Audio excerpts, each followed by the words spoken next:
কেডিএমটা কমলকে দিয়ে দিই। এ কমল, কেডিএম নিয়ে যাও। হ্যাঁ যাচ্ছি।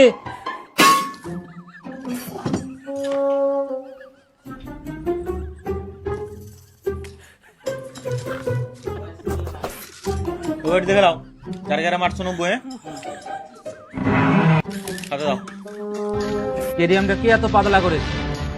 কেডিএমটা আমি নিজে পাতলা করেছি, মোটা থাকলে বেশি খেয়ে যেত, সেই জন্য আমি নিজে যেয়ে পাতলা করে নিয়ে এসেছি। তুমি কারিগরি করেছিলে না শ্বশুর মশাইয়ের কাছ থেকে সোনা নিয়ে ধান্দায় বসে পড়েছো? হ্যাঁ, তুমি এই কথা বললে কেন? তোমার সাহস তো বড় কম নয়, তুমি আমাকে সেটকে এই কথা বলছো? তুমি কি জানো মারা কাজের বিষয়ে? হ্যাঁ জানি বলেই তো বলছি, কাজটা তো তুমি ঝালবে না, আমাকে ঝালতে হবে, ঝালতে গানটা ফেটে যাবে। যেখানে 5 গ্রাম লাগতো সেখানে 7-8 গ্রাম লাগবে কেডিএম। আচ্ছা। কম লাগবে নি, বেশি লাগবে ঘুরে।